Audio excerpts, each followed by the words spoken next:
What's going on, guys? Welcome back to the Football Capital, and this is the Fantasy Premier League Fixture Watch. We're going to look at who's got the best fixtures and the worst fixtures in the upcoming game weeks, from game week 9 to game week 13. Now, before we get started, guys, make sure you hit that subscribe button and give the video a like as well.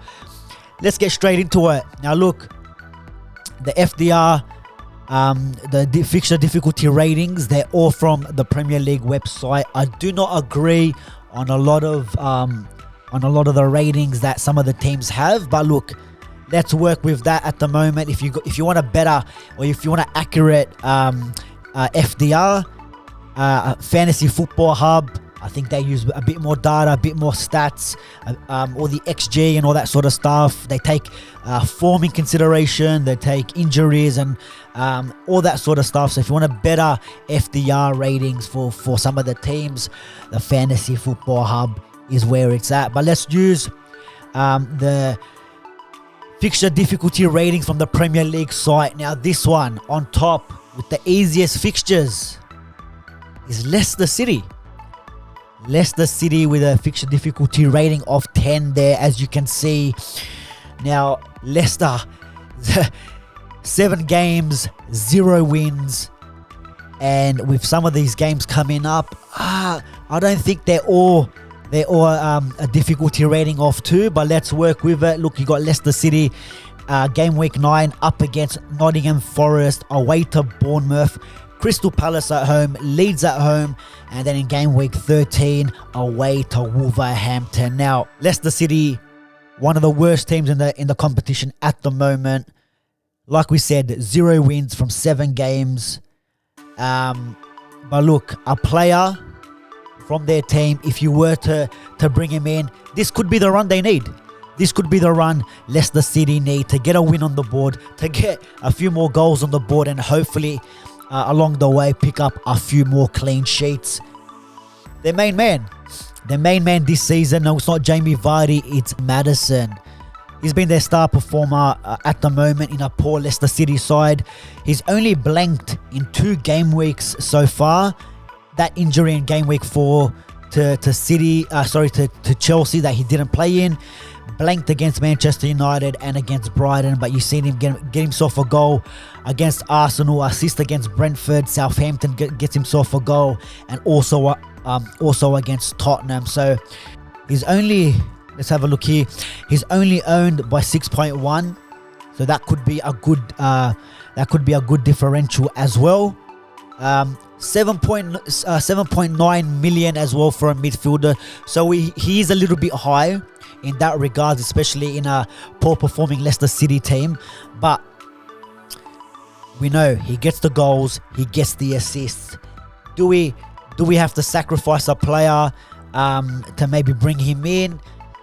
I wouldn't recommend it, but he does get the numbers up. I mean, there's other players out there with maybe a bit more value and a bit more output, like maybe your Marcus Rashford. I know he's doubtful for the next game, but if you're looking at the next 5 weeks, Marcus Rashford, you got Martinelli there that at a cheaper price and also performing and getting the goals. But for Leicester City at the moment, especially with that next game against the next 2 games really, home to Nottingham Forest, can they pick up their first win, and also away to Bournemouth and then look, Crystal Palace at home with back-to-back home games against Leeds. Then they go away to Wolves before in game week 14. After that is where they have a bit of a tricky task up against Manchester City. So that's Leicester. Let me know what you guys think about Leicester City. Do you agree with that difficulty rating of 10 in the next 5 games? Let me know in the comments. A few teams now on 11 as well. We got Crystal Palace, Bournemouth, Aston Villa, and Arsenal there. Arsenal, as you can see, in game week 12, no game. Their game against Manchester City, and as you can see, Manchester City at the bottom over there, there's a no game. It's postponed. I think Arsenal will have to play a Europa League game that week, so that will be postponed, and we'll touch on about that fixture a little bit later. But look, Crystal Palace, another team that's that has been doing okay this season, especially their main man, Wilfred Zaha. Wilfred Zaha is another player that's picking up a lot of goals, picking up a lot of assists. And look, if you look at their run this week, it is against Chelsea. They do have a bit of a leaky defense. We've seen in the last couple of games, new manager, Graham Potter. How are they going to perform? Are they gonna gel? It has been the international break, so maybe the team hasn't, or Potter hasn't had time to work with the team enough. But let's see. But the following games, up against Leeds United, up against Leicester City, Wolves, Everton, Southampton, you're looking at them fixtures and you're saying Wilfred Zaha definitely will be getting on the score sheet, or definitely a few assists there. So that's something to look at when it comes to Crystal Palace. Even Bournemouth there, Bournemouth with the difficulty rating of 11, they haven't had the best of seasons. I disagree with a lot of their fixtures coming up. Maybe Brentford should be a little bit higher there. Even Fulham, they're given, I can understand why they're given a difficulty rating of 2 up against Fulham, because they're a promoted side. But Fulham have been doing really well this season. But their fixtures are Brentford, Leicester, Fulham, Southampton at home, with West Ham at home there. Now, would I personally bring in players from Bournemouth? Not really. If you are looking maybe for a little bit of a differential, maybe someone to keep on your bench, Dominic Solanke. I know he's been put in a lot of drafts in terms of the wild cards coming into game week 9. You never know. He's got his ownership is 0.5%. So if you're looking at a differential, I think he's the only player up front that's available at the moment. And look, like I said, with some of their fixtures, especially Brentford, Leicester, Fulham, Southampton's there as well.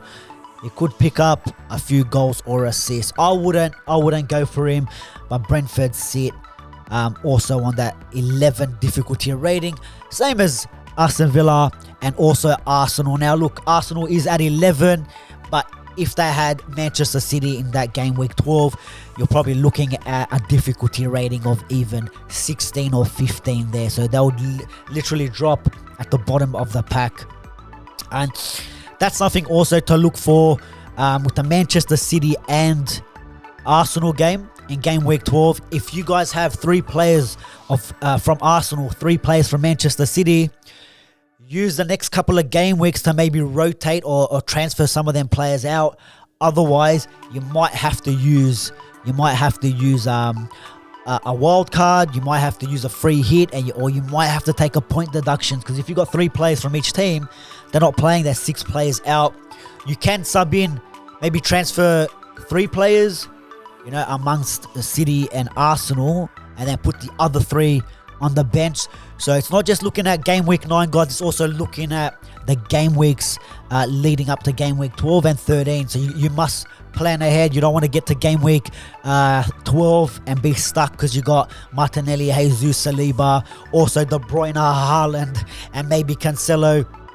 Or even if you got Ederson or Ramsdale in goals, you don't want to be taking a massive hit to try save your game week in terms of your head-to-head, in terms of your league position, and also your rankings as well. So that's something to think about leading up to game week 12. I will be doing a video on that game. But guys, if we also look at who's got the worst fixtures leading from game week 9 to game week 13, right at the bottom there, it's Brighton and Hove Albion, Brighton, Munich, as I like to say. Difficulty rating of 18, so they sit rock bottom. They have been doing okay. Gross, McAllister, they've been getting some of the points, getting a lot of returns in the last couple of game weeks.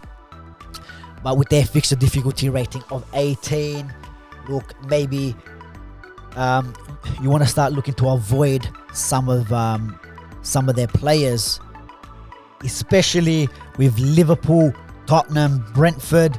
In the next couple of game weeks, they do have Nottingham Forest, but then Manchester City, and even after that in game week 14, they do play Chelsea. So it is looking a little bit tough for Brighton in the next couple of fixtures. Another team, Manchester United. a difficulty rating of 17. They got some big fixtures coming up, and it all kicks off in the Manchester derby in game week 9. That follows by Everton, then Newcastle, Tottenham, and Chelsea away there for Manchester United. Now look, Rashford's been on form. We've seen positive signs not only from Jadon Sancho but also from players like Eriksen, Bruno. A lot of the team are stepping up, but do we risk it to keep or even bring some of their players in, especially someone like Marcus Rashford that's only at 6.6 million. Sancho, I think 7.5, around that area. Delo, I mean, they haven't really kept that many clean sheets this season, but hey, at 4.5, Delo could be someone to bring in or even take out if you got a few Manchester United players. Let me know what you think about the United team. And followed right after that, difficulty rating of 16, we have Liverpool and also Tottenham Hotspur. So do we keep some of these players in? Let me know what you guys are saying about Liverpool. Do you still have your Salahs in? Do you still have your Trent Alexander-Arnolds, players like that in your squad, especially in the poor run of form that they've been? I mean, look, I've got Salah, I've got Trent. I will be keeping him in for that Brighton game, but then some of the following games up against Arsenal, Manchester City, West Ham, maybe look to bring in someone else instead of Trent, bring in someone else maybe instead of Salah, someone like a De Bruyne. But then around that time, they do have that off game against against Arsenal, where it's a game week off. So if I bring in more Manchester City players, I might have to take a hit. And also Spurs, a difficulty rating of 16 there as well. They kick off game week 9 up against Arsenal. Now that's right there. There's a tricky one. Brighton, Everton, Manchester United, and then Newcastle there. So look, there's still a few fixtures there that you might want to keep someone like Harry Kane in. Maybe Son hit a hat-trick in the last game week. Does Conte start him again? Does he keep him on the bench? That's one to think about, especially Son, 11.7 million. Bit of a risky play there, bit of a gamble whether you keep him or you even bring him in. And look, not everyone's going to be scoring hat-tricks every single week, trying to back it up like someone like your Haaland. They're the worst fixtures. Do you avoid some of them players? They are part of the bigger teams. Some of them are in the premiums with your Salah, Trent, your Harry Kanes, your Sons. They got the worst fixtures of the lot in the next couple of game weeks. Do we keep him in? Let me know in the comments what you guys think. Guys, like always, like, share, and subscribe to the channel. We'll have more Fantasy Premier League content coming your way. Catch you in the next one.